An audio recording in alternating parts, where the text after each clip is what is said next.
Oi, pessoal, tudo bom? Então, hoje eu tô aqui para responder uma pergunta bem comum também e que é respondida de muitas maneiras, para ser bem sincero.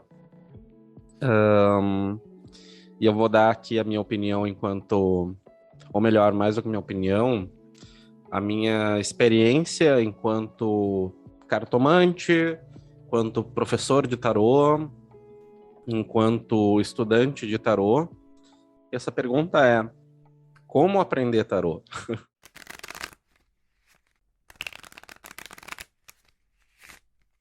Vamos para a resposta bem curta e grossa, na realidade. Estudando tarô. Então, essa é a primeira questão. Para aprender tarô, a gente estuda tarô. Então, olha só, eu vejo muitas vezes um discurso de que para aprender tarô você precisa alinhar chakra, você precisa aprender alquimia, astrologia, psicologia, não sei o que, meditação. Não. Para aprender tarô, você precisa estudar o tarô. O tarô vai ser a base, né? Dito isso, a parte do estudar também é, digamos assim, menos citada. Há muitos vídeos no YouTube, no Instagram, nas redes sociais que vão dizer assim, que você primeiro de tudo precisa ter um baralho, e eu concordo, precisa ter um baralho, né? Aí você vai pegar para as cartas e vai ficar olhando elas, olhando e vendo o que você sente e criando uma conexão. E isso tudo é um processo importante para criar uma conexão, mas não é um processo de aprendizado. A gente precisa aprender, e aprender vem através do estudo, né? Na minha opinião, eu, enquanto professor de tarô, e isso, eu virei esse professor de tarô por causa da minha experiência enquanto cartomante. A pior experiência que a gente pode ter, e eu sei porque eu já passei por ela por muito tempo, é a gente tá lá jogando e a pessoa pergunta assim, digamos que sai uma previsão, né? Ah, eu tô vendo aqui que tu vai se casar fim do ano. E a pessoa te pergunta por quê?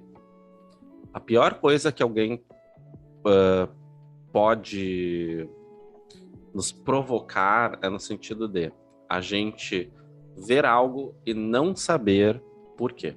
Isso é uma coisa que eu acho inadmissível.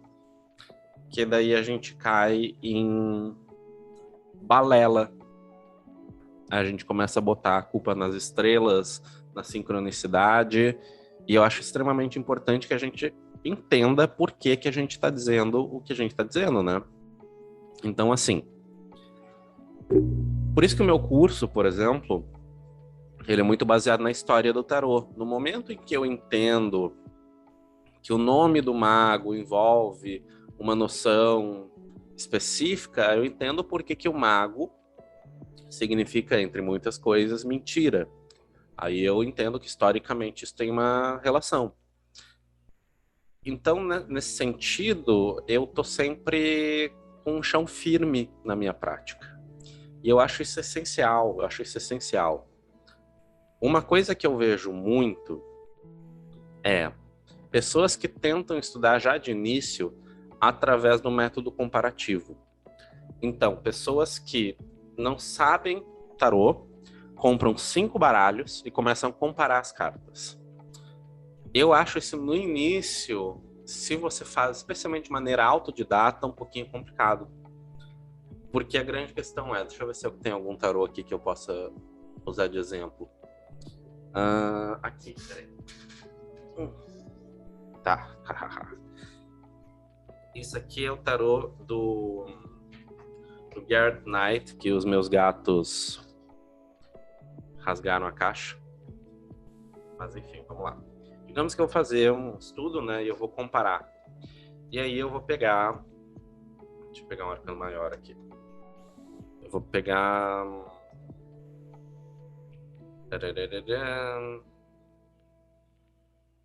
Quero um bem diferentão. Ah, eu vou pegar aqui, ó. Vou pegar o tarô do Garrett Knight. E aqui tem a carta da Alta Sacerdotisa. E eu vou pegar o Marsella. Sempre recomendo o Marsella, né, gente? Onde eu tenho a Papisa. E eu fazer a comparação. Só que assim, se eu não tenho uma base de estudo forte o suficiente, eu não vou entender que esse tarô aqui, ele tá baseado na escola inglesa. E aí ele foi criado dentro de um sistema específico. E por isso que nele aqui a gente chama de sacerdotisa e por isso que no Marsella é papisa. E aí eu começo a fazer essas comparações sem ter necessariamente um estudo prévio, e isso pode ser um pouquinho prejudicial. Então eu não tenho nada contra o processo comparativo, desde que a gente saiba bem as nossas fontes e que a comparação é justamente para a gente ver também as diferenças e entender que essas diferenças são essenciais e que quando a gente joga com baralho, a gente não vai fazer necessariamente a mesma leitura que a gente faria com outro. Mas eu diria que a principal questão que eu vejo em pessoas que estão querendo aprender o tarô é: a pessoa tem 10 baralhos de tarô, porque aquele é bonito, porque aquele parece importante, porque me falaram que aquele é bom, porque eu me conectei com aquele outro, mas não tem um livro de tarô. A minha regra pessoal é que para cada baralho que eu compro, eu preciso de 3 a 5 livros. Aí, claro, né, gente, não é sempre que a gente tem dinheiro para comprar livro, livro é caro, aquela coisa, mas tem PDF por aí pra caramba, tem PDF bom. Só lá no meu site tem uma lista de livros que eu indico, alguns eu mando em PDF, inclusive, não tem problema, tem o link para baixar lá no meu Linktree. Mas é importante que a gente tenha livros. Eu diria que no início, digamos assim, eu quero começar do início, eu quero saber o que é tarô e começar a aprender. Vamos focar em um livro e aí a gente começa. Eu, né, geralmente indico alguns livros para início. O principal é o, calma aí, Tarô, a Máquina de Imaginar, né, do Alberto Costei, que tem PDF aí na internet, dá para baixar no meu Linktree. Vou deixar aqui na descrição. Então vamos focar, basicamente. É importante, sim, a parte do se sentir conectado com o baralho, achar um baralho bonito, etc. Mas, dito isso, primeiro que eu falo, né? Que o primeiro baralho, na minha opinião, tem que ser o Marsella.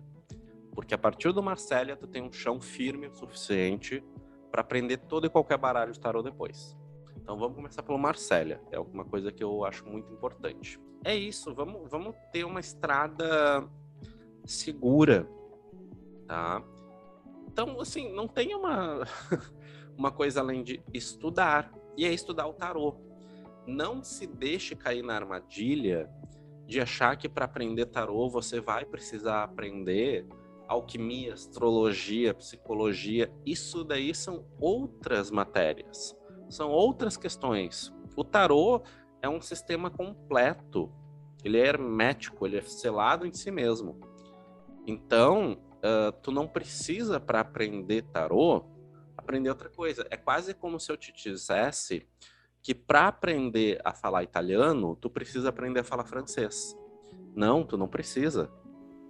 Então, essa é a questão. A gente precisa deixar bem claro que aprender um sistema é aprender esse sistema. Então, é isso. E estudar, né, gente?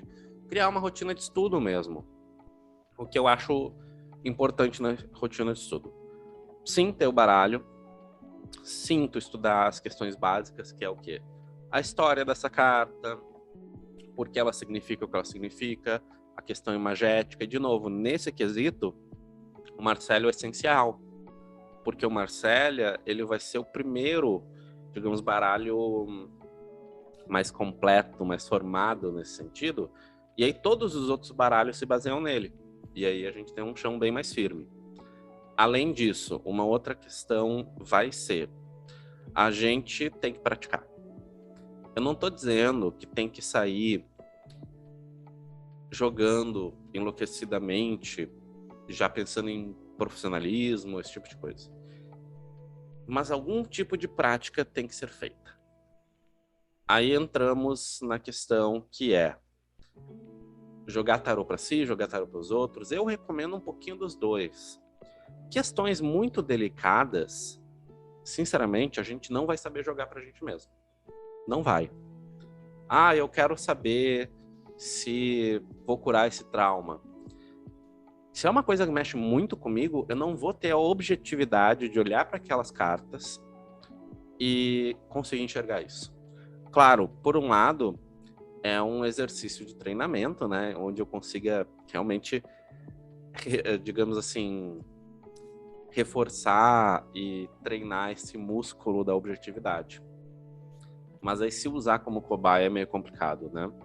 Então acho que jogar para si mesmo no sentido de um conselho por dia, um conselho por semana, um conselho por uma situação bacana, um conselho, uma previsãozinha básica, como vai ser meu dia, umas questões muito fortes já não recomendo. Aí vai tirando pros amiguinhos, né? Outra coisa, eu não recomendo que você saia jogando com cartas que você não estudou ainda. Então, digamos que você está estudando tarô e você aprendeu 10 cartas. Joga com essas 10 cartas, reforça elas na tua cabeça.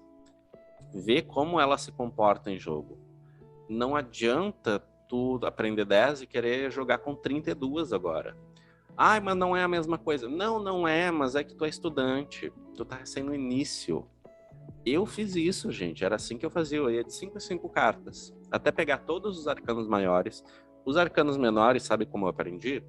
Eu pegava um naipe, daí eu aprendi o naipe, lia sobre o naipe e depois botava nos meus jogos. Eu não cobrava nessa época, né? Eu demorei 5 anos para começar a cobrar. E aí eu jogava, os maiores mais aquele naipe, assim vai indo.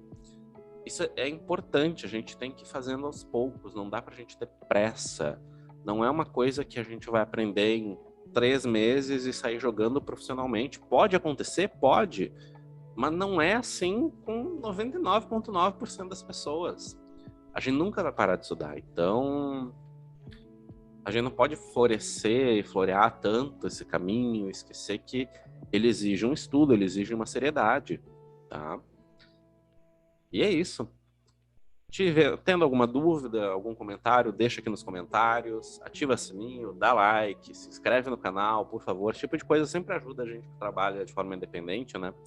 Que, querendo ou não, o engajamento ali é bem importante pra gente. Então, por favor, não esquece de ir, segue minhas redes, Instagram, meu site, Twitter. Estamos sempre lá, Fortuna Arcana. Fica de olho sempre na Agenda Arcana, né? Onde eu tenho ali minha agenda de atendimento, meus cursos, workshops. Estou sempre com curso aberto, sempre com coisa aberta. Então, é isso aí. Até mais.